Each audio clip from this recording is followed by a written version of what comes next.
Apa kabar, Rip? Sehat, Mak Bet. Mak Beti apa kabar? Kabarku kecewa. Kenapa kecewa? Ya kecewa lah aku. Hidupku udah enak, kau bikin miskin lagi. Tahu kau memang. Tawa kau, memang nggak ada jalan pikiranmu ya. Bah, kalau nggak ada jalan pikiranku, mana mungkin kita Mak Bet, jalan sejauh ini. Lucu Mak Bet ini kadang-kadang. Iya, tahu aku. Maksudku gini loh, Rip. Kok tega kali kau bikin banyak orang kecewa. Berapa yang nonton videonya itu, ha? Berapa? Bentar ya Mak Bet, biar ku cek dulu di YouTube ini, udah berapa? Yang nonton udah 3 juta. Trending 1. Komennya 35.000. Inilah video yang terbanyak komen kita. Seneng kok ya, banyak orang kecewa. Ya, seneng lah Mak Bet. Dari sini kan udah nampak kita. Kalau orang tuh suka kali ngikutin cerita Mak Beti. Berarti berhasil kita. Semananya. Betul, tapi di komen itu banyak kali orang yang komen kecewa. Ada yang komen kayak gini. Di awal tahun 2025 dibikin sakit hati sama Sintayong keluar dari PSSI. Ditambah lagi nonton film Squid Game yang endingnya bikin sakit hati sama cerita Mak Beti yang miskin lagi, nggak pernah kecewa sedalam ini.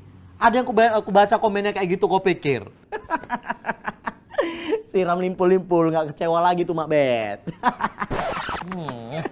Kau pikir aku mau nyalek? Udah lewat masanya ya.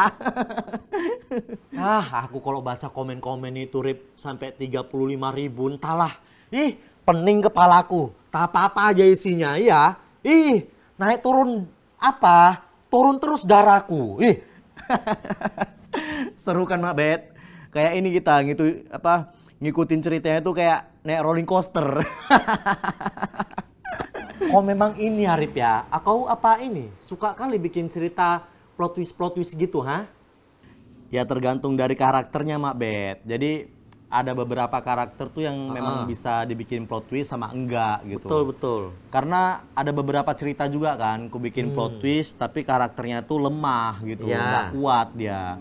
Kalau Mak Beti ini kan dibikin apa aja bisa, apalagi dibikin plot twist. Udah dimakan orang itu, gitu. Karena gini, memang lagi suka aku nonton film yang nggak ketebak gitu, plot twistnya tuh asik ditengok. Terus kenapa aku bikin ke Mak Beti? Itu kan waktu endingnya itu tuh, waktu ending Mak Beti lahiran, terus tersadar dari koma, matanya melek, tiba-tiba di depannya tuh udah ada suster sama si Beti, ya kan? Nah, plot twist yang ku bikin tuh sebenarnya udah beberapa orang yang bisa nebak atau bocor lah. Mungkin itulah persepsi orang yang, wah ini kayaknya koma atau mimpi nih gitu. Memang suka aku nonton film-film plot twist, makanya aku bikin cerita Mak Beti pun ada plot twistnya gitu. Ih, gerot sih memang kau, Rip. Gerot udah aku bilang iya. Kau bikin ceritanya kayak gini. Ih, aku waktu dikirim di grup ada storyline-nya itu, ku baca kan. Ih, koncet lah. Kok kayak gini ceritanya, aku pikir. Ih, apa ini? Nggak percaya aku. Kan ku telepon kau itu sampai jam 1 malam ku telepon kau. Karena kaget kali aku loh. Udah tidur aku itu Mak Bet. Jam 1 malam pula nelpon awak. Ada-ada aja. Bising kali. Ku tengok HP. Ih, 5 panggilan tak terjawab dari Mak Beti. Apa ini? Ku pikir kenapa-kenapa Mak Beti kan.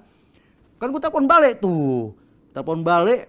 Rupanya cuma ngomong, betul ini ceritanya Mak Bet. Betul nih Mak Beti. Betul nih ceritanya, Rep. Ya, nyesel kali cuman dikira awak cece. Betul lah Mak Bet. Ganggu orang tidur aja. Kaulah pula ngirim storyline kayak gitu. Kaget lah aku. Dari tahun 2022 aku pikirkan ceritanya itu Mak Bet. Hah? Masa? Di dapur. Enggak, serius kau dulu. Selama itu kau mikirnya? Iya loh Mak Bet. Semua cerita yang ku buat di YouTube itu ada maksud dan tujuannya. Apalah tujuannya? Gini Mak Bet, kita ini YouTube jalan udah berapa tahun coba? Dari 2013. Oke, 2013 kita kan? Hah? Heeh. Sekarang 2025. Berarti udah 12 tahun kita jalan kan? Ya kan? Betul, betul. Nah, dari Mak Betty muncul itu, brandingnya tuh udah miskin. Iya, terus. Kalau ku bikin ceritanya Mak Betty miskin terus, dari awal 2013 sampai sekarang, pasti bosen orang. Jenuh lah, itu aja ceritanya. Makanya lah aku buat jadi kaya, seling-selingan aja itu. Nah, PR ku adalah bagaimana mengeluarkan Mak Betty ini dari kemiskinan. Terus waktu aku kompet sama Ilham, muncullah ideku sama dia juga kan. Kayak mana kalau kita bikin Sutris ini selingkuh sama Endang. Jadi ini karakter dua yang nggak bisa disatukan makan Mak Bet. Contohnya Mak Bet sama Endang ini kan musuh berat gitu, ya kan? Nah, pasti kena rayuan sikit dari Sutris, jadi barang itu. Soalnya Endang mantan Barges juga. Barges mana dia itu, ha? Si antar tak kisaran, lupa aku. Itulah pokoknya. Terus gimana? Ya, jadi kan memang di cerita YouTube kita itu Mak Betty sama Endang selalu bermusuhan kan. Memang Endang ini yang modelnya orang kaya tanggung terus sirian gitu. Neng orang susah kaya sikit, sirik lah dia. Selalu cecok itu Mak Betty sama Endang kan. Ya. Nah, kita buatlah Sutris selingkuh sama dia. Kayak mana perasaan Mak Betty itu? Yang musuhnya malah selingkuh sama lakinya. Nah, kalau udah kayak gitu, di rumah tangga adanya perselingkuhan, pasti seorang istri mengadu kepada mamaknya, ya kan? Otomatis orang pertama yang dijumpain adalah mamaknya. Betul. Nah, kalau udah aku bikin kayak gitu, pasti larilah Mak Betty ke rumah mamaknya, ya kan? Mengadulah si Mak Betty bahwasanya diselingkuh sama Sutris. Yang waktu dia ke rumah mamaknya bukan kasihan atau nasehat, tapi malah dimarahin sama mamaknya. Kenapa? Karena sebetulnya neneknya Betty ini nggak setuju kau nikah sama Sutris, Mak Bet. Loh, kenapa? Neneknya nggak setuju tuh Mak Bet. Karena pandangan neneknya ke Sutris itu, Sutris tipe laki-laki yang banyak omong, terus banyak janji juga. Makanya si neneknya pun nggak setuju. Tapi udah dinasehatin, jangan kau nikah sama dia, kata neneknya. Tetap juga Mak Betty-nya itu membangkang kan, nggak mau dengerin cakap neneknya kan. Nah, karena Sutris udah selingkuh sama si Endang, Mak Betty malu balik ke kampungnya. Makanya untuk sementara waktu tinggal di kampung neneknya. Singkat cerita, jumpalah sama putra duda kaya. Menikah orang itu, jadi kaya lah Mak Betty. Oh gitu. Udah, berhasil lah kami bikin cerita Mak Betty keluar dari kemiskinannya.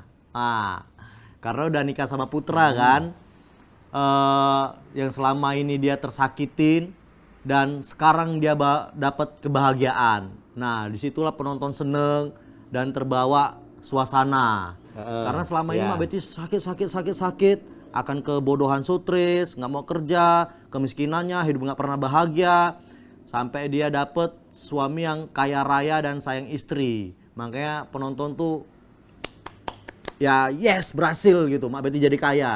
Itu juga yang kami rasakan waktu video itu kan. Sampailah dia hidup dengan putra dan hamil. Hamil bertahun-tahun nggak kau lahirin, ya kan? Itu sengaja. Kenapa?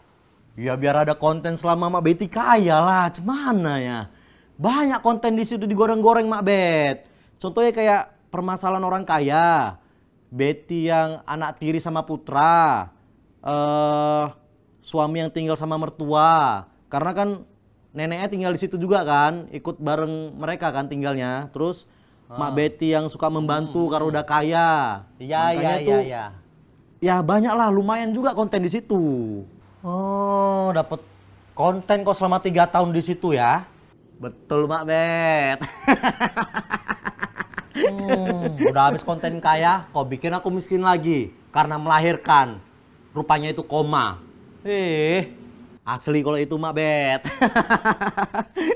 Padahal ya, waktu Mak Betty miskin, kalau inget kalian itu ada tuh Mak Betty bilang, ini Betty minta adik lagi, pengen dia punya adik lagi, tapi Mak Betty bilang nggak akan bisa karena udah menopause. Iya, aku inget. Ada aku bilang kayak gitu.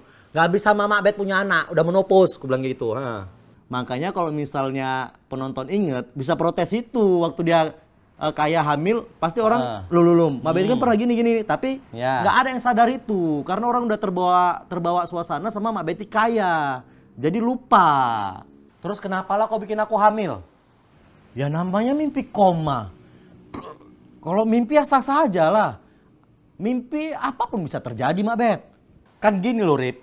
Bisa kau bikin aku miskin lagi karena si Putra bangkrut, bisnisnya kena tipu, atau hartanya habis dibikin betting gitu kayak. Kan bisa, nggak mesti hamil. Be aja, Mak Bet. Ceritanya kayak gitu be aja. Nggak menarik. Apa ya, nggak ada dia plot twist-nya. Padahal kalau misalnya Mak Betty lahirnya terus terbangun dari koma, apa ya? Ya itu plot twist sekali lah udah. Ditambah lagi yang mana neneknya udah mati ternyata, ya kan? Waktu Mak Betty kawin lahir itu disitulah neneknya mati dan disitu juga ternyata Mak Betty kenal sama Putra kan? Oh, jadi mimpi koma itu karena ini anak yang melawan sama orang tua, nggak dengar cakapnya. Coba aja dulu Mak Betty dengerin cakap mamanya. Pasti hidup bahagia. Gitulah ceritanya ini ya. Betul. Ngertinya. Oh. Tapi semalam itu ada aku baca komen di YouTube-nya kan. Di konten kita yang itu, yang di part 2. Memang komennya semua pada kecewa lah. Tapi ada komen yang bilang nggak nyambung ceritanya ini. Gitu kata dia. Nggak nyambungnya dari mana, Mak Bet? Dari mana?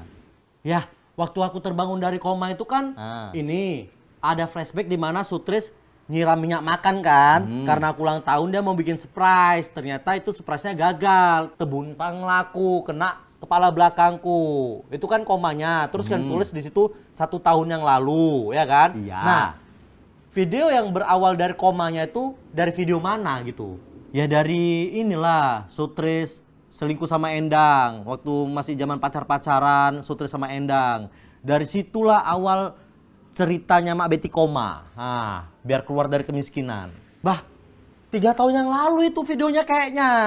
Udah salah kalian. Harusnya komanya di situ 3 tahun lah kalian tulis, bukan 1 tahun. Gini deh Mak Bet. Kalau hitungan real life atau memang dunia nyata, memang segitu.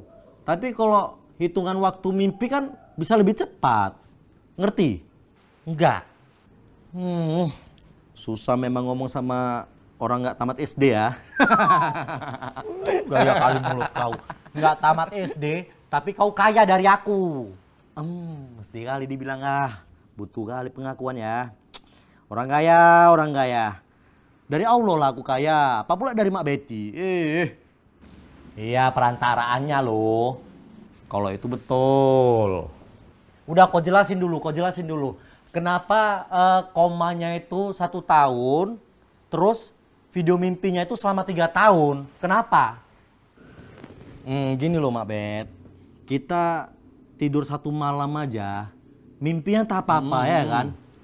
Random, entah apa-apa.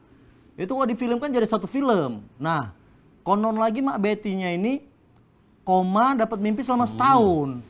Ya udah banyak kali lah. Makanya dirangkum semua itu. Jadi kok di dunia nyata ya memang selama video 3 tahun itu dia mimpinya. Tapi komanya 1 tahun. Paham? Oh, masuk akal sih. Makanya Mak Bet, kadang film itu kalau misalnya kita nonton di film bioskop atau film-film short movie, Netflix gitu kan. Kadang ada sisi yang nggak nyambungnya. Tapi kalau misalnya kita cerna, oh berarti scene ini tuh sebelum yang sini, atau ya pandai-pandai lah kita memikirkan, mainkan otak kita untuk berpikir gitu dia. Kadang di film tuh nggak semuanya yang bisa dijelaskan sampai detail. Kita sendiri yang harus mencernanya gitu loh. Oh, iya ya. Betul yang kau bilang tuh, Rip. Udah lama kali podcast kita nih kayaknya Mak Bet. Nggak tutup aja nih, udah. Tunggu, ada satu lagi yang mau kutanya samamu. Kau cepet kali tutup-tutup lah. Aduh, makin panjang ah. Apalagi Mak Bet? Ada kemarin itu juga aku baca gini. Mungkin Bang Arif bikin ceritanya Mak Betty miskin lagi karena dia nggak sanggup biaya rumahnya mahal mungkin. Terus ditambah lagi kontrak putra udah habis. Kalaupun Mak Betty lahiran betul, pasti nyari bayinya susah dan itu PR. Betul itu? Salah semua itu. Apa pula itu halangannya? Gini loh Mak Bet. Kalau sewa rumah berapanya? Jutaan ya kan? Kita bikin horor sewa Nissan itu 3 juta lebih. Terus kalau misalnya dibilang kontrak putra udah habis, dia freelance, bayarnya per hari. Terus kalaupun susah nyari bayinya, nggak juga menurutku, karena banyak juga keluargaku yang baru melahirkan. Banyak bayi-bayi, kayak sepupuku, semua hampir rata-rata melahirkan semua keluargaku. Bisa aku pakai bayi orang itu. Oh, jadi bukan karena itu ya? Bukanlah, salah besar kalau itu yang dibilang. Karena aku bikin ceritanya kayak ini, Mak Betty miskin, Mak Betty kaya, terus koma, ya biar ada kontennya aja gitu. Karena aku sama Ilham tuh kalau bikin konten atau yang cerita-cerita kayak gini, bukan hanya sekedar lucu-lucuan atau yang penting ada postingan lah. Enggak, salah kalau itu. Karena ini dia, harus punya permasalahan dan penyelesaian. Ya. Itu baru enak. Jadi ceritanya tebel dan penonton kita juga tersaring. Itunya. Kalau sekedar konten lucu-lucuan aja, siapapun bisa. Yang susah kan permasalahan dan penyelesaiannya itu loh Mak Bet. Oh gitu ya. Tahu nggak kenapa aku bikin Mak Betty miskin lagi? Dan jawaban sebetulnya itu apa? Apa? Mak Betty bakalan ke bioskop. Tahu nih. Rep, yang betul. Bioskop. Ini tahu lah kadang lah. Suka ngagetin. Yang betul. Hah? Dicabut langsung dia. Entahlah, ke bioskop apa betul itu? Merinding aku kayak mana main bioskop.